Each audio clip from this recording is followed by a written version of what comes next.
नमस्कार, हरियाणा विशेष में आप सभी का स्वागत है और मैं हूं आपके साथ आयुष चित्रांश।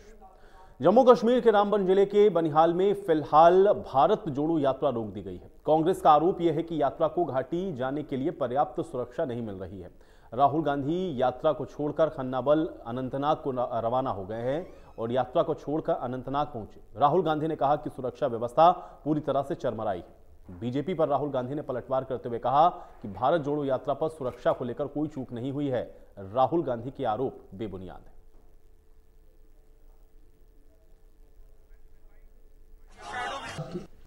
आज काफ़ी बड़ा रिसेप्शन यात्रा के शुरुआत में हुआ टनल के बाद। जो पुलिस अरेंजमेंट था वो बिल्कुल कोलैप्स कर गया और जो पुलिस वाले क्राउड को कंट्रोल करते हैं, रस्सियों को मैनेज करते हैं, वो या चले गए या दिखे नहीं। तो मेरी जो सिक्योरिटी डिटेल थी उन्होंने हमें कहा कि हमें आगे नहीं चलना चाहिए, इसलिए हम नहीं चल पाए। एडमिनिस्ट्रेशन की जिम्मेदारी है कि जो क्राउड कंट्रोल होता है, पुलिस का जो रोल होता है उसको गारंटी करें। मुझे मालूम नहीं क्यों हुआ, बट कल और परसों ऐसा नहीं होना चाहिए। केवल जो अधिकृत लोग थे, जिनकी सूची जो आयोजक हैं भारत जोड़ो यात्रा के, उन्होंने सुरक्षा एजेंसियों को दी, उनकी जामा तलाशी लेने के बाद ही उनको यात्रा में सम्मिलित होने दिया गया। और राहुल गांधी को आज ये जवाब देना है, जो आयोजक थे भारत जोड़ो यात्रा के, इन्होंने बनिहाल से काफी लोग जुड़ेंगे, ये जानकारी जो कि जिम्मेदारी है आयोजकों की और राहुल गांधी की, ये जानकारी सुरक्षा एजेंसियों को नहीं दी गई। ये बात बिल्कुल स्पष्ट हो गई। वहीं पूर्व सीएम भूपेंद्र हुड्डा ने कांग्रेस के हाथ से हाथ जोड़ो अभियान पर बोलते हुए कहा कि हाथ से हाथ जोड़ो अभियान पूरी तरह से राजनीतिक होगा। उन्होंने कहा कि इस अभियान के तहत महंगाई, भ्रष्टाचार, बेरोजगारी जैसे मुद्दों को जोर शोर से उठाया जाएगा। कांग्रेस पार्टी का कार्यक्रम है, जो भी कांग्रेस पार्टी का कार्यक्रम होगा वो पॉलिटिकली होगा। मतलब मकसद वही है, उद्देश्य वही है कि महंगाई के खिलाफ, बेरोजगारी के खिलाफ और भाईचारा बढ़ाने का। अब यहाँ भी हमने हाथ से हाथ जोड़ा, सब देखिए, ये जोड़े हाथ से हाथ, ठीक है, ये जोड़ेगा हाथ से, ठीक है, ये जुड़ेगा हाथ से हाथ। तो पूर्व सीएम भूपेंद्र हुड्डा ने गन्ना किसानों को गन्ने का भाव 400 रुपए प्रति क्विंटल देने की मांग की है। उन्होंने कहा है कि गन्ने का भाव 10 रुपए बढ़ाकर सरकार ने किसानों के साथ भद्दा मजाक किया है। जहां तक गन्ने के भाव है, गन्ने का भाव, लागत तो बढ़ गई और भाव बढ़ा नहीं, तो दयनीय हालत तो होनी थी जब जितनी लागत के बराबर भी उनको नहीं मिलेगा। अब पंजाब है हमारे पड़ोस में, वो मतलब 382 रुपए देता है, जिसमें वो 50 रुपए पंजाब गवर्नमेंट सब्सिडी देती है सीधा किसान को। तो ये हरियाणा गवर्नमेंट क्यों नहीं दे सकती? जबकि पंजाब में रिकवरी जो है किसी की भी मिल की 10 नहीं है और हमारी किसी भी मिल की 10 से कम नहीं है। रिकवरी के हिसाब से देखे जाए तो जो किसानों की मांग है 450 है, लेकिन नहीं है तो कम से कम 400 उनका हक बनता है, उनको सरकार को कम देना। तो बीबीसी की डॉक्यूमेंट्री को लेकर के विवाद बढ़ता जा रहा है। दिल्ली यूनिवर्सिटी के आर्ट फैकल्टी के बाहर एनएसयूआई के छात्र सदस्यों के विरोध प्रदर्शन के चलते दिल्ली पुलिस ने उनको हिरासत में लिया। दरअसल डीयू में डॉक्यूमेंट्री की स्क्रीनिंग से पहले बिजली काट दी गई। इसके बाद एनएसयूआई और लेफ्ट के छात्रों ने प्रदर्शन शुरू कर दिया। छात्रों का उग्र प्रदर्शन देखते हुए दिल्ली पुलिस ने छात्रों को हिरासत में लिया। इसके बाद फैकल्टी के बाहर धारा 144 लागू कर दी गई।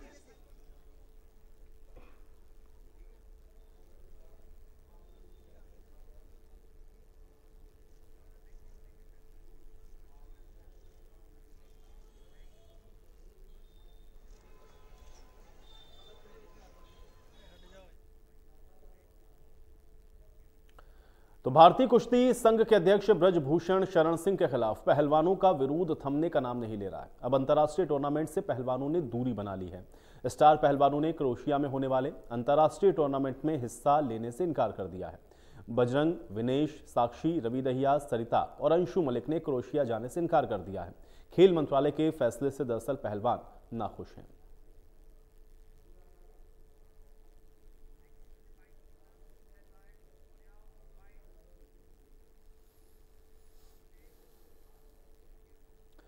तो राम रहीम की पैरोल को बढ़ाने की खबर का जेल मंत्री रणजीत सिंह ने खंडन किया है। जेल मंत्री ने कहा है कि राम रहीम को एक सामान्य कैदी की तरह पैरोल दी गई है और उसमें कोई बढ़ोतरी नहीं की गई है। प्रदेश सरकार हरियाणा में स्मार्ट मीटर लगाने की तैयारी कर रही है। स्मार्ट मीटर को लेकर के जानकारी देते हुए बिजली मंत्री रणजीत सिंह ने बताया कि प्रदेश में 10 लाख स्मार्ट मीटर लगाए जाएंगे।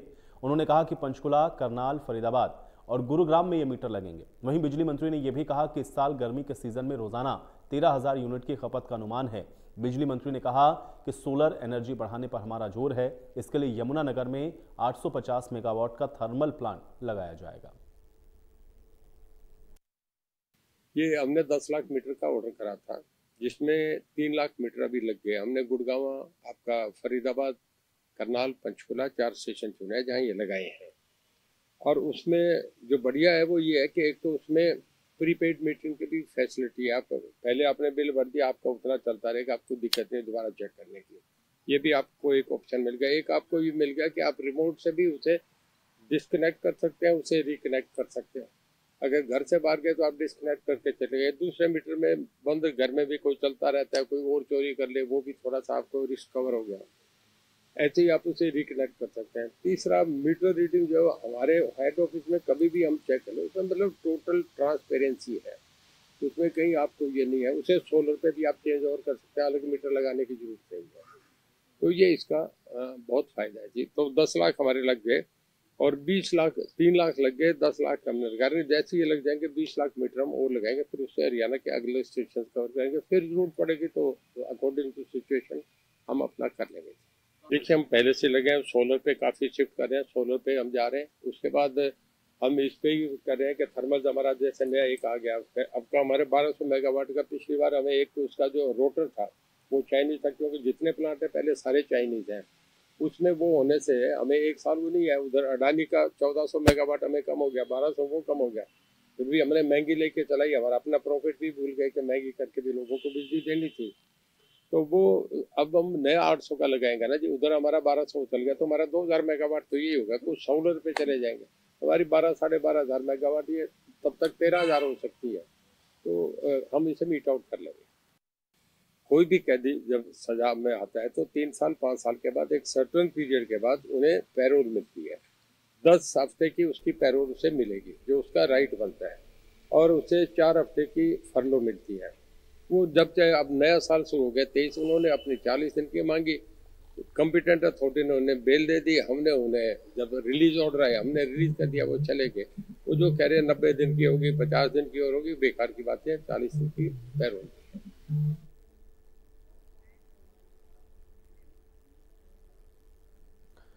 तो वहीं पूर्व मंत्री मांगेराम के बेटे जगदीश नंबरदार की आत्महत्या के मामले में आरोपी इनेलो प्रदेश अध्यक्ष नफे सिंह राठी बहादुरगढ़ के सिटी थाने पहुंचे।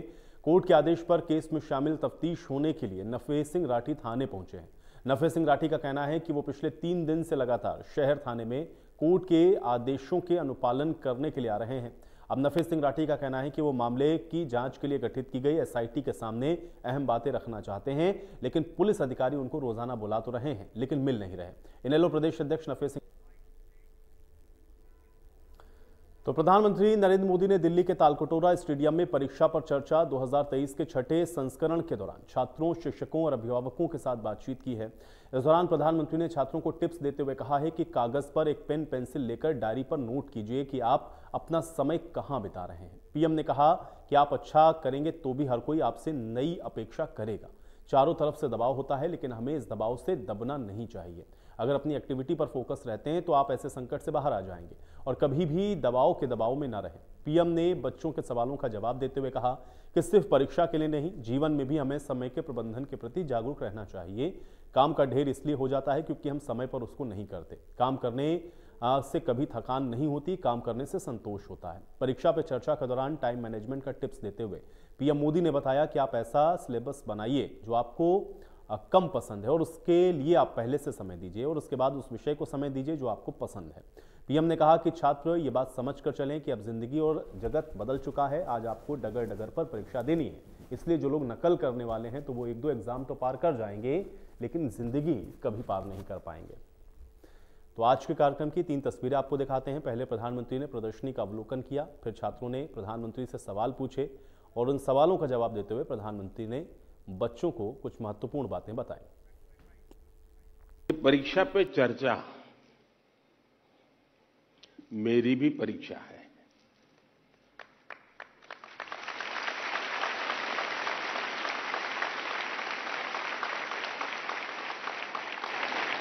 और देश के कोटि कोटि विद्यार्थी मेरी परीक्षा ले रहे हैं और मुझे ये परीक्षा देने में खुशी होती है, आनंद आता है, क्योंकि मुझे जो सवाल मिलते हैं लाखों की तादाद में, बहुत प्रोएक्टिवली बच्चे सवाल पूछते हैं, अपनी समस्या बताते हैं, व्यक्तिगत पीड़ा भी बताते हैं। मेरे लिए बड़ा सौभाग्य है कि मेरे देश का युवा मन क्या सोचता है, किन उलझनों से गुजरता है, देश से उसकी अपेक्षाएं क्या है, सरकारों से उसकी अपेक्षाएं क्या है, उसके सपने क्या है, संकल्प क्या है। यानी सचमुच में मेरे लिए ये बहुत बड़ा खजाना है। मां बाप भी आपकी क्षमता को जानने के बावजूद भी अपने सोशल स्टेटस के कारण अपने आसपास के साथियों दोस्तों में, क्लब में जाते हैं, सोसाइटी में जाते हैं, कभी तालाब में कपड़े धोए जाते हैं, बैठते हैं, बातें करते हैं, बच्चों की बातें निकलती हैं, फिर उनको एक इन्फीरियरिटी कॉम्प्लेक्स आता है और इसलिए बाहर बहुत बड़ी बड़ी बातें बता देते हैं अपने बच्चों के लिए और फिर धीरे धीरे वो इंटरनलाइज कर लेते हैं और फिर घर में आकर के भी वही अपेक्षाएं करते हैं और समाज जीवन में ये सहज प्रवृत्ति बनी हुई है। दूसरा, आप अच्छा करेंगे तो भी हर कोई आपसे नई अपेक्षा करेगा। अगर परिवार के लोगों के आपके से बहुत अपेक्षाएं होना बहुत स्वाभाविक है और उसमें कुछ गलत भी नहीं है, लेकिन अगर परिवार के लोग अपेक्षाएं सोशल स्टेटस के कारण कर रहे हैं तो वो चिंता का विषय है। उनका सोशल स्टेटस का उन पर इतना दबाव होता है, उनके मन पे इतना प्रभाव होता है कि उनको लगता है कि जब सोसाइटी में जाएंगे तो बच्चों के लिए क्या बताएंगे, अगर बच्चे वीक हैं तो कैसे उनके सामने चर्चा करेंगे। तो परीक्षा पे चर्चा कार्यक्रम के दौरान पलवल के शहीद नायक राजेंद्र सिंह राजकीय मौलिक संस्कृति वरिष्ठ विद्यालय में पढ़ने वाले 12वीं साइंस स्ट्रीम के छात्र प्रशांत ने पूछा कि तनाव परीक्षा के परिणामों को किस तरह से प्रभावित करता है। इस पर पीएम मोदी ने जवाब देते हुए कहा कि तनाव के मूल कारण झूठ होता है, जैसे हम अपने परिजनों से बोलते हैं। पीएम ने कहा कि पढ़ाई से संबंधित किसी भी चीज को परिजनों से कभी नहीं छुपाना चाहिए। धन्यवाद निदा। माननीय प्रधानमंत्री जी, भगवान कृष्ण के उपदेश की भूमि, खेल जगत में ख्याति प्राप्त नीरज चोपड़ा जैसे विख्यात खिलाड़ियों के प्रदेश हरियाणा के पलवल से प्रशांत आपसे प्रश्न पूछना चाहते हैं। प्रशांत, कृपया अपना प्रश्न पूछे। माननीय प्रधानमंत्री जी, नमस्कार। मेरा नाम प्रशांत है। मैं शहीद नायक राजेंद्र सिंह राजकीय मौलिक संस्कृति वरिष्ठ माध्यमिक विद्यालय हथीन, जिला पलवल, हरियाणा के कक्षा 12वीं विज्ञान संकाय का छात्र हूँ। मेरा आपसे यह प्रश्न है कि तनाव परीक्षा के परिणामों को किस तरह प्रभावित करता है। मैं इसमें आपसे मार्गदर्शन चाहता हूँ। धन्यवाद श्रीमान। धन्यवाद प्रशांत। माननीय प्रधानमंत्री जी, निदा और प्रशांत की तरह देश भर के करोड़ों छात्र आपसे परीक्षा परिणाम पर तनाव का प्रभाव इस विषय पर मार्गदर्शन चाहते हैं। माननीय प्रधानमंत्री जी।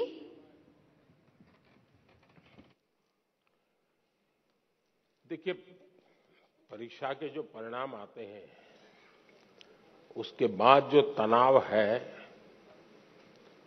उसका मूल कारण, एक तो हमने परीक्षा देकर के जब घर आए तो घर के लोगों को ऐसे पाठ पढ़ाए कि मेरा तो शानदार पेपर गया है, मेरा तो बिल्कुल 90 तो पक्का है और बहुत अच्छा करके आया हूं।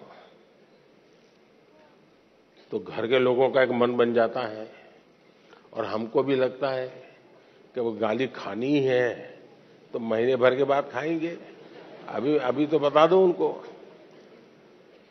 और उसका परिणाम ये आता है कि वैकेशन का जो टाइम होता है, परिवार ने मान लिया होता है कि तुम सच बोल रहे हो और तुम अच्छा रिजल्ट लाने ही वाले हो, ऐसा मान लेते हैं।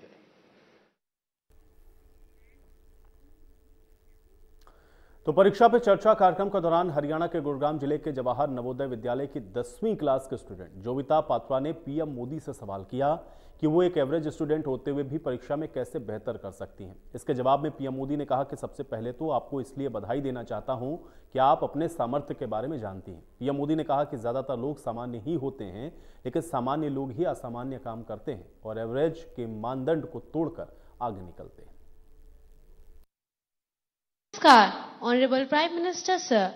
My name is Jovita Patra and I am a student of class 10th of Jawahar Navodaya Vidyalaya, Gurugram, Haryana. It's my privilege and great honor to participate in the Pariksha Pe Charcha 2023. Honorable Prime Minister Sir, my question to you is, being an average student, how can I focus on my studies? सबसे पहले तो मैं आपको बधाई देता हूं कि आपको पता है कि आप एवरेज हैं। बहुत बड़े तीसमारखा बनने की जरूरत नहीं है। हम अपने सामर्थ्य को जिस दिन जानते हैं ना, तो हम सबसे बड़े सामर्थ्यवान बन जाते हैं। जो लोग खुद के सामर्थ्य को नहीं जानते हैं, उनको सामर्थ्यवान बनने में बहुत सारी रुकावटें आती हैं। इसलिए वहीं चंडीगढ़ में सीएम मनोहर लाल ने प्रधानमंत्री नरेंद्र मोदी का परीक्षा पे चर्चा कार्यक्रम देखा। सीएम मनोहर लाल ने पीएम मोदी के द्वारा छात्रों को दिए जाने वाले टिप्स को सुना। पीएम मोदी के छात्रों को सफलता के लिए दिए गए फॉर्मूलों को मुख्यमंत्री नोट करते हुए दिखाई दिए। परीक्षा पे चर्चा कार्यक्रम के दौरान सीएम मनोहर लाल एक डायरी में नोट लिखते हुए भी नजर आए।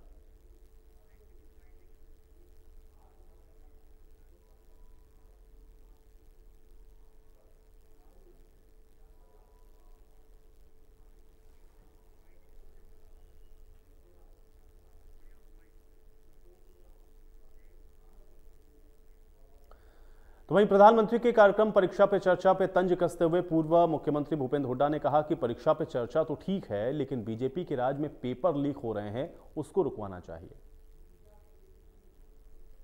परीक्षा तो अच्छी बात है, लेकिन पेपर लीक तो रुकवाएं। ये जो यहाँ हरियाणा में 18 से ज्यादा बल्कि 20 पेपर लीक हो चुके हैं।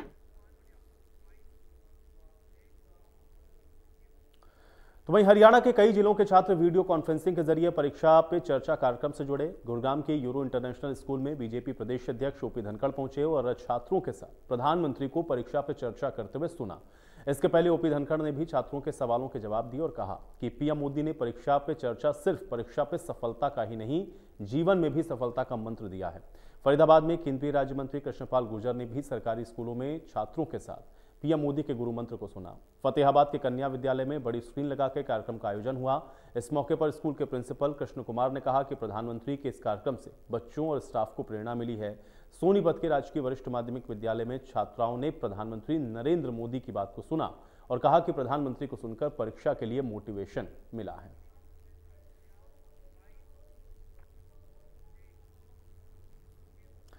वहीं राज्यपाल बंडारू दत्तात्रेय ने कैथल के गांव बाता के प्राथमिक स्वास्थ्य केंद्र का औचक निरीक्षण किया। इस दौरान उन्होंने केंद्र में दी जा रही स्वास्थ्य सेवाओं का फीडबैक लिया और पीएचसी परिसर में साफ सफाई, भवन रिपेयर करने के निर्देश दिए। राज्यपाल बंडारू दत्तात्रेय ने कहा कि प्राथमिक स्वास्थ्य केंद्र में आने वाले लोगों को बेहतर स्वास्थ्य सेवाएं मिलनी चाहिए। उन्होंने कहा कि पीएचसी में साफ सफाई का विशेष ध्यान रखा जाए। इसके लिए समय समय पर भवन की रिपेयरिंग और बाकी के काम होने चाहिए।